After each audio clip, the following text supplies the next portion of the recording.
Hello everyone, my name's Idiotic Synergy, and today we are having a look at Klovis the Redeemer and Deacon Malakev, who is this wonderful little servitor robot here. Basically, I love these models. However, £33 for the both of them. It's a bit pricey. I say it's a bit pricey, but then I remember corner shops are currently selling Prime for 35 quid or something ridiculous. It's insane what's going on in England at the minute, especially seeing a bunch of teenagers and 50-year-old men having fist fights over bottles of energy drink.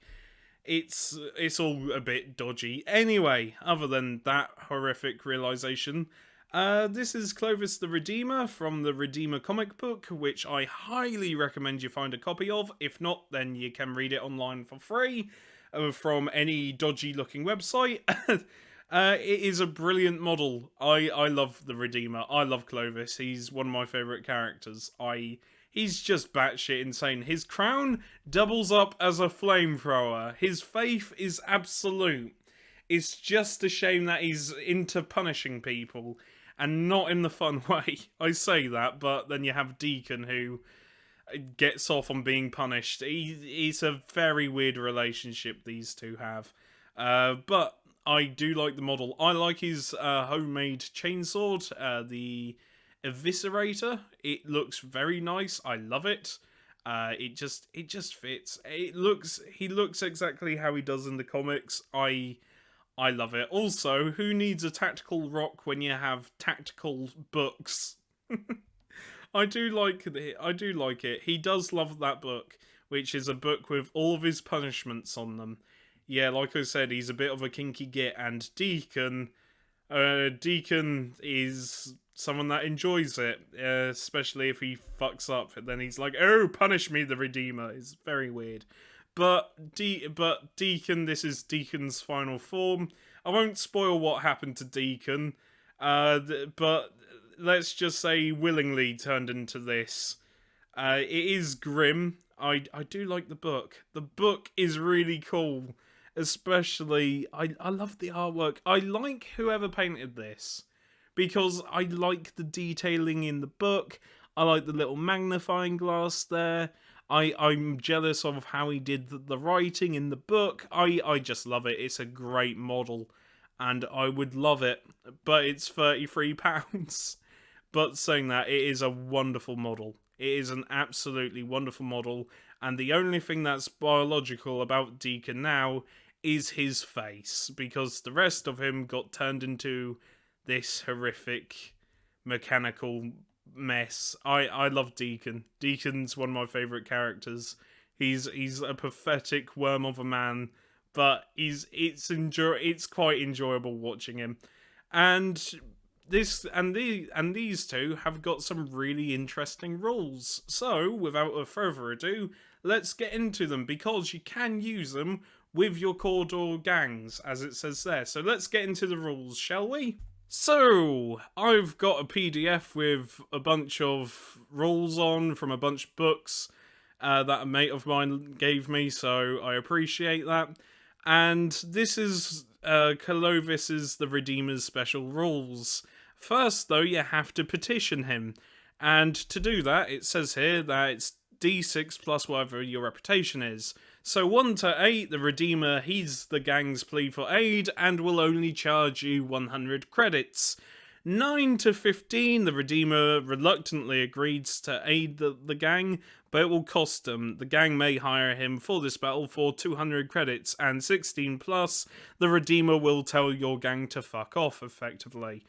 And we can have a look at his special rules. Fearsome reputation. If an enemy fighter wishes to make a fight basic or shoot basic action that targets this fighter, they must make a willpower check, and if the check is failed, they cannot perform the action, and that action ends immediately. Now, this is brilliant, because it's like the regular fearsome skill, but it's been buffed. Basically, the regular fearsome skill, if you charge an enemy with fearsome, they have to make a willpower test.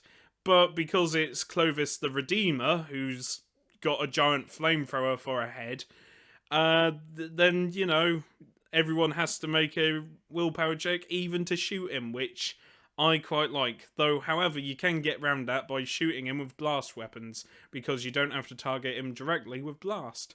Articles of Faith. The Redeemer generates faith dice as normal for a House Caldor fighter. However, his faith is such in each end phase of the controlling player. His controlling player rolls 3d6 for him rather than the usual 1. He follows the path of the Redeemer, of course, because he's called the Redeemer. It makes sense that he follows a path that was named after him. And he is an outlaw, meaning that if... I don't know, it doesn't even make sense. I was about to say if your redemptionists are law-abiding, but they're not. They're automatically an outlaw gang. Though I could be wrong on that. But yeah, it just means that he's an outlaw hired gun, so... yeah, if you've somehow got a law-abiding redemptionist gang, then you can't hire him, sadly. And these are his rules. Movement 5, weapon skill 3, which I'm surprised that it's not 2, to be fair, but he has got a massive fuck-off chainsword. Ballistic skill 6, it doesn't matter because he's got a flamethrower. Strength 3, toughness 3, wounds 3, initiative 3, attacks 3, leadership 7, cool 5, willpower 6, and intelligence 8. That's quite low for intelligence. And his weapons, I like his Eviscerator. You have short and long range, meaning you don't have to be base to base. Strength is +1, so strength 4. AP -1, damage 1. And, however, it's got Mastercrafted, Melee, Sever, Shred, Unwieldy, and Versatile. That is weird. That is weird. Hang on. He's also got Fearsome. Wait a minute. Fearsome reputation, but he's also got Fearsome. Oh my god, that means to charge him, you would need to do a... wow, okay, basically he's just a fuck you, you don't get to directly shoot or hit me. No. That's great. True Grit is a good one. Anyway, how can a sword be versatile and unwieldy? That's weird. Anyway, he's got ranged, basically his flamethrower hat, which is a flame template, meaning that you get to use templates, and I quite like templates. Strength 3, AP -1, damage 1, ammo 5, blaze, scarce, and template. That is... it's a flamer, mate. It's nothing special, but it's quite good.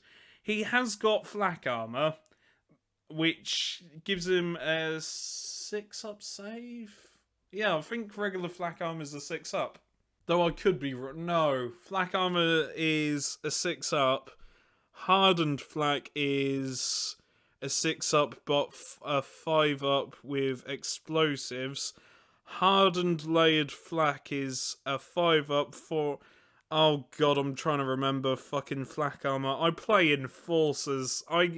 It's really difficult to remember what flak armor everyone has.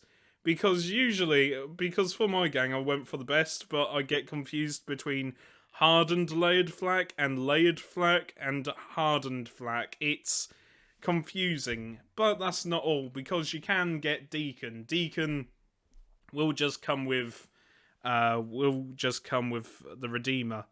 Bodyguard. If the Redeemer is hit with a ranged attack, in the rare cases that he is, because he's just fearsome all over, the controlling player may choose to transfer the hit and all of its effects onto Deacon Malikev, if he is within 2 inches of the Redeemer. That's quite good. Poor Deacon. I say poor Deacon, but he gets off on being hit and shot and whatever. He's a bit of a creepy, gimpy git, and I love him. Ah, dear, he is just really creepy. Especially when he's picking out his own torch. He's like, ooh, can we do this one? Dedicated follower. Deacon Malikev is a dedicated servant and follower of the Redeemer. When a gang hires the Redeemer, yeah, you basically get Malikev for free. Scribe. If Deacon Malikev is on the battlefield and not seriously injured during the wrap-up, the gang he and the Redeemer fought beside gains D3 reputation. That's quite good. That's quite good because you get... That's really quite good, especially if you win. Yeah, Sonic, that's really good, especially if you're going to the black market. The Liber Excrucius, his favourite book. The Liber Excrucius is the Redeemer's infamous book of tortures that is carried and updated by Deacon Malikev, and he's probably wanked over several times. So sorry, but in the comic, he's just really creepy over it. Oh, I want to choose my own torture. It's very creepy. It has grown through adamant and addition to become a mighty tome. Whilst the Redeemer is within 1 inch of Deacon Malikev, and if both fighters are standing and active, the Redeemer may perform the Know Your Fate basic action. Basically, this Know Your Fate basic action, he just screams tortures at D3 enemy fighters, chosen by the Redeemer's controlling player that are within 9 inches of the Redeemer, and that can draw a line of sight to the Redeemer, and they must make a nerve test with a -1 modifier. That's really good. That's really good. You basically the Redeemer just shouts tortures at the opponent, and Deacon probably masturbates furiously to it. Like I said, read the comic. He's very creepy. And this is... He's got no weapons. Oh, poor Deacon. Deacon has no weapons. Oh, bless him. He has no weapons. Oh, I feel bad for him. He has no weapons, and his weapon skill is 5. Ballistic skill is 6. He gets 1 attack. Oh, to be fair, he probably does more damage than a regular enforcer. Movement 4, strength... Hang on. Strength 2, toughness 4. He's a giant bloody servitor machine. What are you on? But yeah, strength 2, toughness 4, meaning he likes taking the punishment. Wounds 2, initiative 5, leadership 7, cool check 6, willpower 7, and intelligence 8. And he's got light carapace armor, which gives him a 4-up save. And he's got evade and lie low. Oh, I feel bad for him. That's great. That is great. I love that. It's so good. It's so good. Oh dear. I'm sorry. I'm just astounded by weapon none. The poor fucker. He has no gun. He can't even use his quill as a weapon. Come on. Just give him 1 attack with the quill, but if you roll a 6, it does a mortal wound. He's like a Necromunda John Wick. Oh dear, that's brilliant. Anyway, that's it for Deacon Malikev and the Redeemer. I think they're alright, though they cost a lot, they can cost a lot in-game, and in real life, 33 quid for 2 models. However, I do like the models. Get them cheaper if you can. I shouldn't say that, because that's obvious. Whenever I cover anything Warhammer based, there's always alternative places that will do these things for cheaper. And yeah, I recommend the Redeemer comic. I have been Idiotic Synergy, and I'll see you next time. Take care, stay safe, and look after each other. Bye for now.